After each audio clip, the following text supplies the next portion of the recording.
Gregory E. Schiano. After discussion, both committees endorsed the contract. So on behalf of the Executive Committee, I move for board approval of the employment contract for head football coach in the Division of Intercollegiate Athletics at Rutgers University, New Brunswick, Gregory E. Schiano. Thank you, Mr. Chair. Kim, might I impose upon you, please, to call on those who have signed up to speak to do so and to moderate this section of the meeting. Absolutely, Mr. Chair. I'd like to call on Michael Crockford.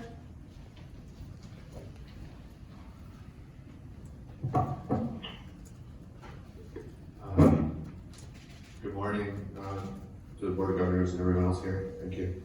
My name is Michael Crockford. I'm a business graduate.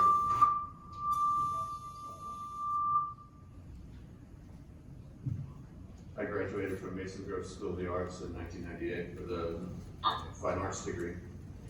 I'm a first generation college graduate. I failed out of Middlesex County College and I begged my way into University College in the late 80s, and it took me 10 years to finish my degree. I am a loyal Rutgers son, as the expression goes. I got a second wind in terms of opportunities that I would never have had if I did not attend Rutgers. I had excellent faculty, I had excellent resources, I had a chance to come back when I failed out, and I graduated as a university scholar. I traveled to Russia as part of that opportunity which I was given, and as I said, I'm immensely thankful. I'm a little nervous talking in front of people. My reverend once said, when you have something important to say, deal with the technical difficulties and your anxiety and move forward.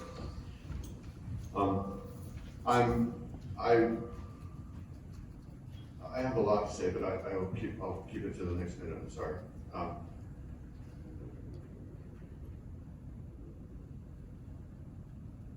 My understanding, is that we've spent at least $50 million just in debt in terms of what we've already spent, and I find wasted on trying to be part of a Rutgers football culture that is unsuccessful and will continue to be unsuccessful.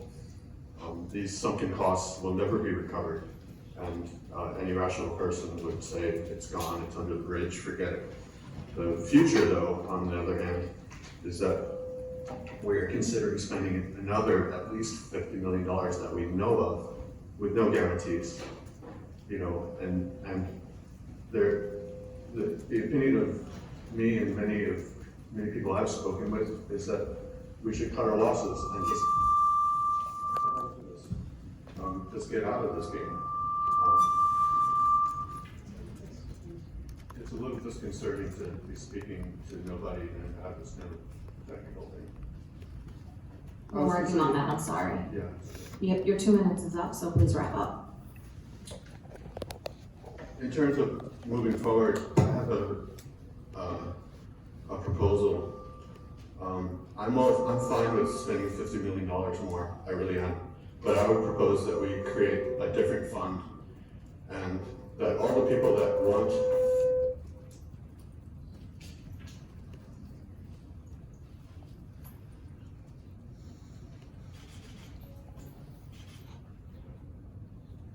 I propose that we raise $50 million or perhaps $100 million and move everyone who wants to be part of a winning college football program, create a trust fund, and move them all to Michigan. Thank you.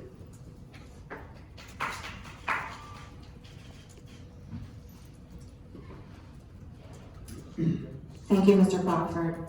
The next person who wants to speak can come up to the table and we'll use one of these microphones. I'm going to call on Talib Najjar.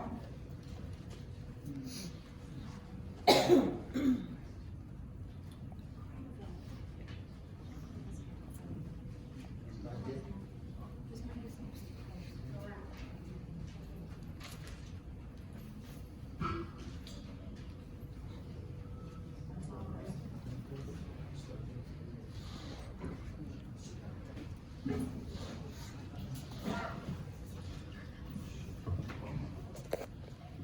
morning, ladies and gentlemen. I'm going to introduce myself and then tell you exactly why we are here for. By the way, I want to congratulate the new coach, and I'm happy that you're getting the right person, and I wish you the best of luck. However, I think the university, Rutgers University, seems to be paying more attention to football than to faculty. So for that reason, I'm trying to tell you what I do to show you that we are very effective in what we, treat patients in the community. My name is Dawud Najar. I'm board certified in oral maxillofacial surgery, pathology, and medicine, and also have a 3 doctorate degree, if I may blow my whistle. I have been a faculty member for 45 years, and believe it or not, Rutgers try to get rid of me even now as we speak, again because of the tenure position. So let me tell you what I have done before. If you remember the AIDS epidemic in the between the 80 and 90, many of the AIDS patients came from New York to New Jersey.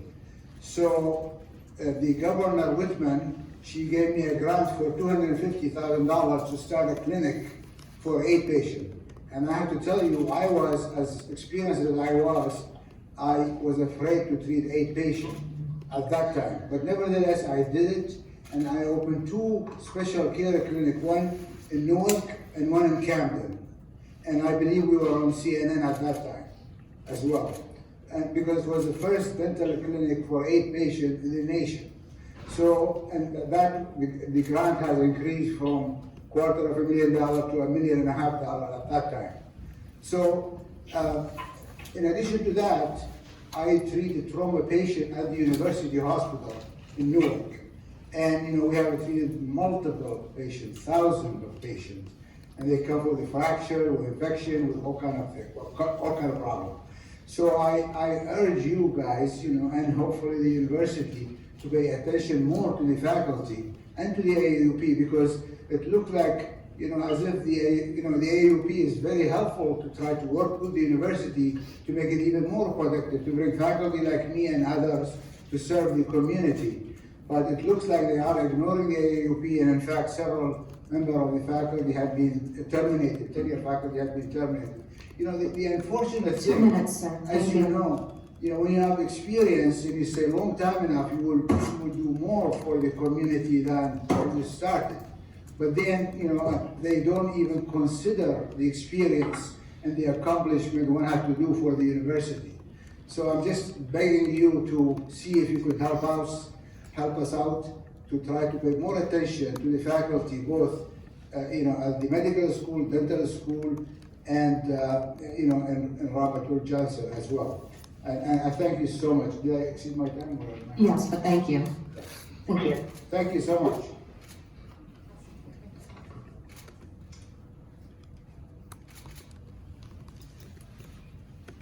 I'd like to next call Diomedis Tesouros.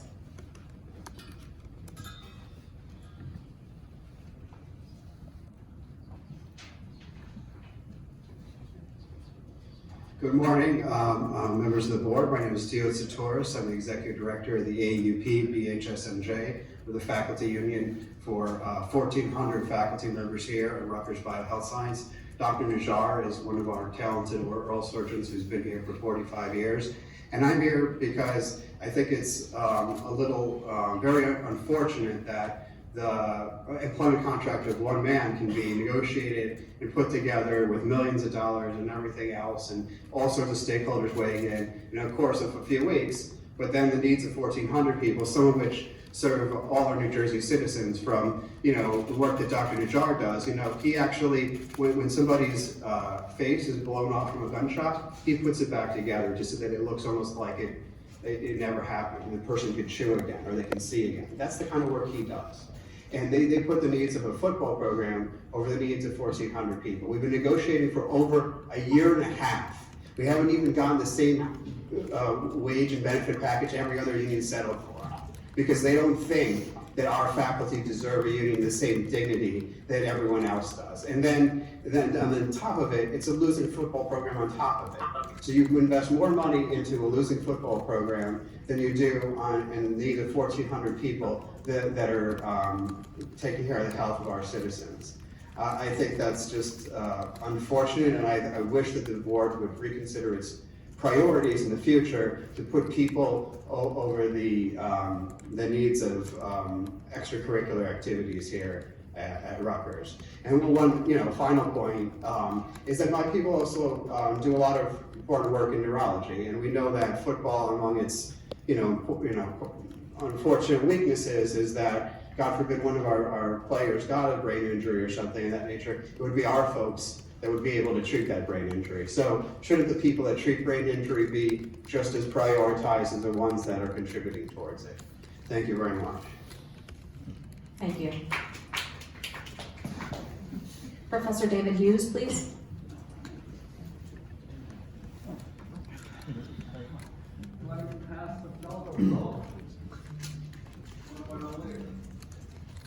All right, my name is David Hughes. I am the treasurer of the Rutgers AUP AFT Faculty and Grad Union and a professor of anthropology. I want to talk first about, to follow up my colleagues, you are meeting governors to talk about the salary and working conditions of one employee. Oh, by the way, as a point of order, what are the terms of this contract I'm meant to discuss? So the people in the media know I'm obligated to talk about an agenda item and a resolution which is not shared with me or the public.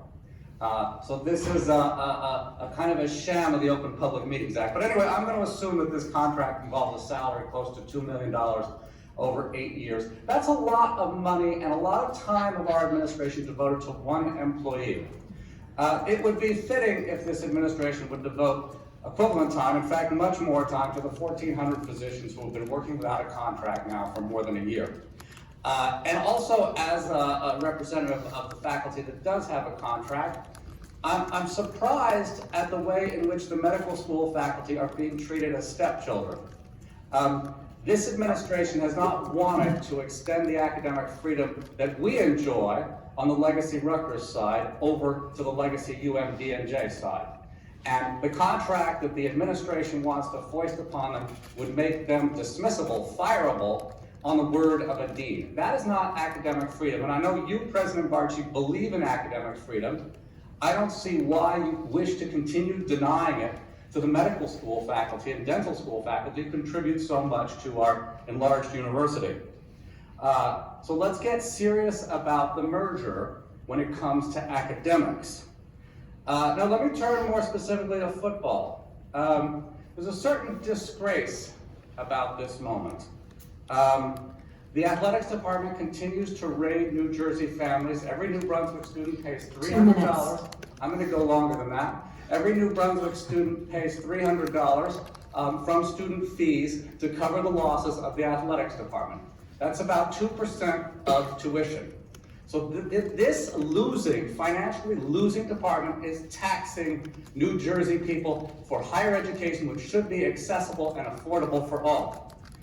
Point number two, the athletics department raids the faculty and students again by taking up to $37 million from the operating budget. That's money cut from our academic programs. As you know, this program, this athletics department, is the poster child for losing money. It lost $47 million a couple of years ago. So how do we get to that point? How do we get to that point of being the laughingstock when it comes to college sports finance?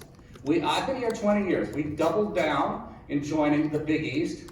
We've doubled down again in joining the Big Ten. Now we're talking about doubling down a third time to get this coach back, who didn't balance the budget when he was here, to get him back and throw a lot of buildings and contribute what he wants to the athletics arms race. That's a mistake. Let me ask the Board of Governors two questions. I am wrapping up. Two questions. The first is, what's the break-even point? When we joined the Big Ten, we were told the break-even point, when athletics would be solvent, was 2021. And the athletics department was compelled to release the numbers. Time, justifying Professor that. Hughes, thank you. No. And Thank you. then it was kicked down the road to 2027. Professor So Hughes, thank how you. far down the David? road is the break-even point being kicked now? Is it 2032? Is it 2037? Tell the people who fund this university when this athletics department is gonna stop sucking the money away from education. Point number 2, this is the last point. Professor Hughes, your You're time a has neurologist. You're a expired. neuroscientist. Address chronic traumatic encephalopathy. Tell us, as soon as I stop talking, which is very soon, I want the Board of Governors to ask the president of this university, in his capacity as a physician and a scientist, tell us what are the risks of college football to the minds of the 130 young men who play here. Go on the record and tell us, is the risk of this sport something that this university can in good conscience impose on the students that play football? Thank you. Kim, do we have a speaker?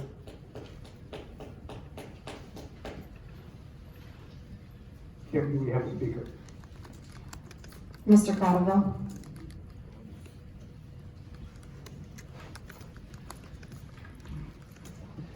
Mr. Crabtree, your time is running. I can't hear what he's saying. I'm sorry, Mr. Chair, we cannot hear you.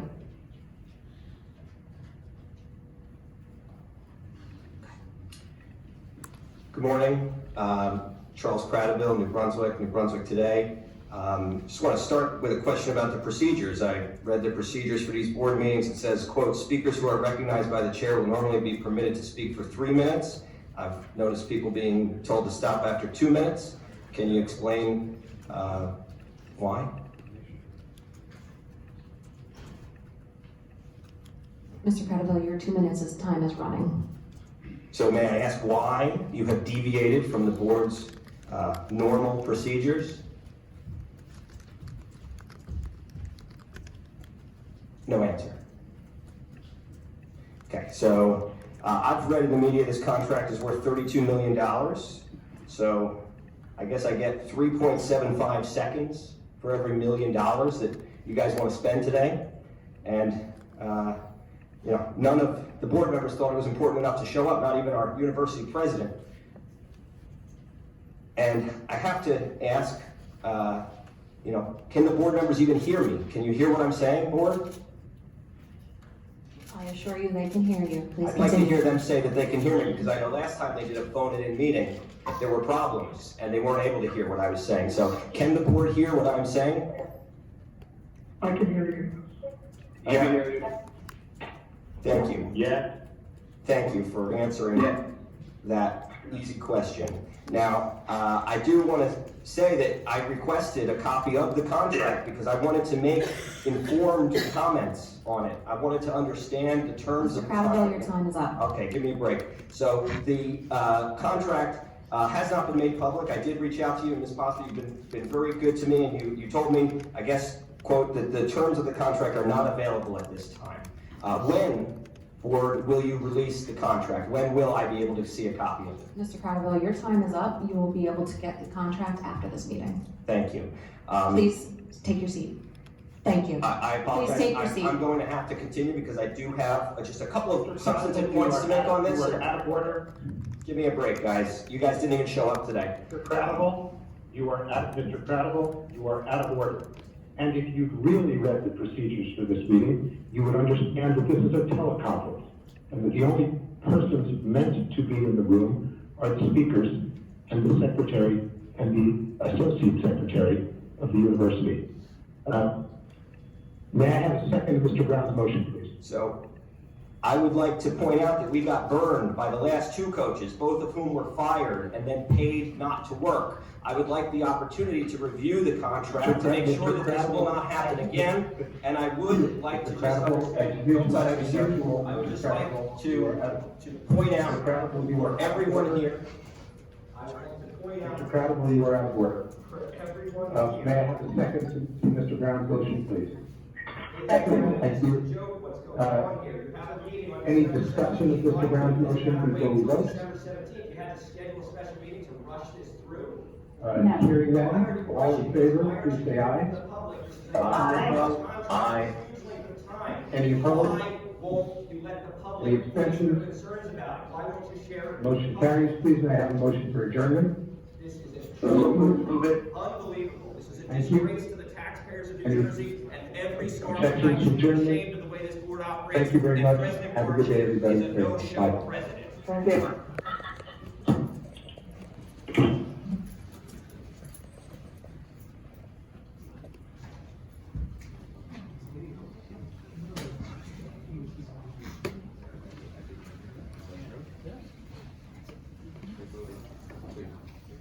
Can you do a roll call vote so we know who voted? A disgrace to democracy.